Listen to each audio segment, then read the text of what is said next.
teman-teman, jadi di sini kita akan membahas tentang transfusi darah.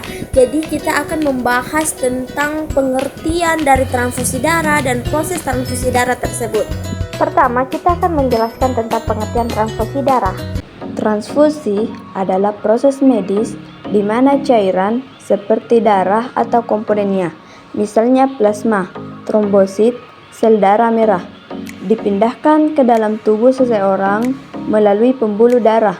Prosedur ini biasanya dilakukan untuk menggantikan volume darah yang hilang akibat pendarahan, mengobati kondisi kekurangan darah atau anemia, dan mendukung pasien selama operasi atau perawatan tertentu.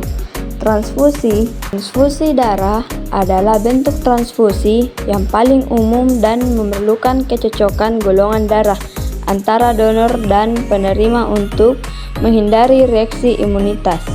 Selanjutnya kita akan membahas tentang tujuan transfusi darah. Untuk mendukung fungsi tubuh dan mencegah komplikasi serius akibat kekurangan darah atau komponennya. Berikut adalah beberapa tujuan spesifik transfusi. 1. Pengembalikan volume darah untuk menggantikan darah yang hilang akibat perdarahan hebat, misalnya akibat pencelakaan, operasi, atau perdarahan internal. Kedua, mengatasi anemia untuk meningkatkan jumlah sel darah merah pada pasien dengan anemia berat sehingga pasokan oksigen yang jaringan tubuh dapat kembali normal.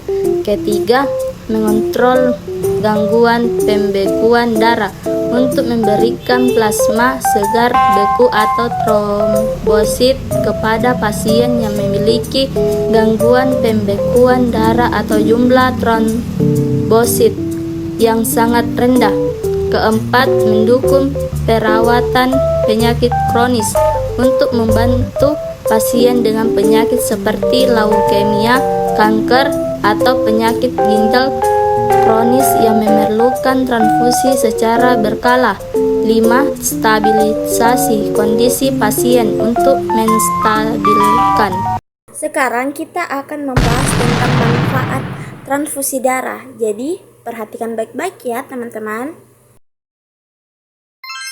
Manfaat transfusi terbagi menjadi 7. Yang pertama yaitu mengembalikan keseimbangan darah, yaitu transfusi membantu menggantikan volume darah yang hilang sehingga mencegah shock dan menjaga fungsi organ vital. Kedua, meningkatkan pasokan oksigen, yaitu dengan menambah jumlah sel darah merah. Transfusi memastikan jaringan tubuh menerima cukup oksigen untuk metabolisme. Ketiga, meningkatkan kemampuan pembekuan darah, yaitu transfusi trombosit atau plasma segar dapat membantu menghentikan pendarahan pada pasien dengan gangguan pembekuan darah. Keempat, mengatasi kekurangan komponen darah, yaitu transfusi memberikan komponen spesifik darah seperti plasma, trombosit, atau sel darah merah sesuai kebutuhan pasien. Kelima, mendukung pemulihan pasien dengan penyakit kronis, yaitu pada pasien dengan anemia kronis, leukemia, atau kanker. Transfusi dapat meningkatkan kualitas hidup dengan mengurangi gejala kelelahan atau kelemahan.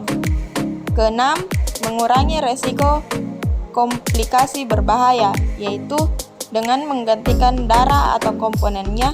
Transfusi mencegah komplikasi seperti kegagalan organ akibat hipoksia atau kekurangan oksigen. Yang terakhir, menyelamatkan nyawa, yaitu dalam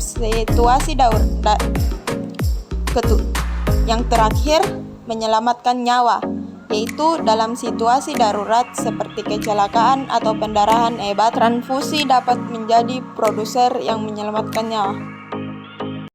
Oke, selanjutnya saya sendiri akan membahas tentang syarat-syarat pendonor. Jadi perhatikan baik-baik ya agar kalian bisa mendonor. Yang perlu dipenuhi untuk melakukan donor darah adalah yang pertama itu kita harus berusia 17 tahun ke atas. Terus yang kedua kita sedang dalam kondisi sehat baik jasmani maupun rohani. Karena ketika kita loyo atau ketika kita begadang atau apa itu tidak diperbolehkan untuk mendonorkan darah karena mungkin ada kejadian yang membuat kita fatal begitu. Terus pendonor yang berusia 60 tahun atau lebih dari 65 tahun perlu mendapatkan perhatian khusus, takutnya ada kejadian yang tidak diinginkan begitu. Terus pendonor juga harus memiliki berat badan minimal 45 kg dan suhu tubuh 36 atau sampai 37 derajat Celcius. Pokoknya harus normal dan tekanan darah harus juga normal begitu. Oke. Dan saat pemeriksaan denyut nadi harus sekitar 50 sampai 100 kali per menit.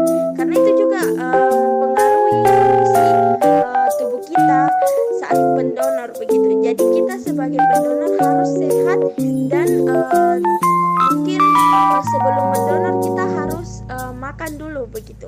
Selanjutnya kita akan membahas tentang jenis golongan darah dan jenis darah yang bisa diterima. Adapun jenis golongan darah berdasarkan sistem ABO dan resus, serta jenis darah yang dapat diterima oleh setiap golongan. Golongan darah dan kompatibilitas transfusi. Yang pertama, golongan darah A. Dapat menerima golongan darah A dan O dengan resus yang sesuai. Donor ideal untuk A dan AB. Yang kedua, golongan darah B. Dapat menerima B dan O dengan resus yang sesuai. Donor ideal untuk B dan AB. Yang ketiga, golongan darah AB atau penerima universal dapat menerima semua golongan darah dengan resus yang sesuai. Donor ideal untuk hanya golongan AB. Yang keempat, golongan darah O atau donor universal dapat menerima O dengan resus yang sesuai. Donor ideal untuk semua golongan darah. Resus positif dapat menerima dari resus positif atau negatif. Negatif hanya dapat menerima dari resus negatif. Adapun jenis golongan darah berdasarkan sistem ABO dan resus, serta jenis darah yang dapat diterima oleh setiap golongan. Golongan darah dan kompatibilitas transfusi. Yang pertama, golongan darah A dapat menerima golongan darah A dan O dengan resus yang sesuai. Donor ideal untuk golongan darah A dan AB.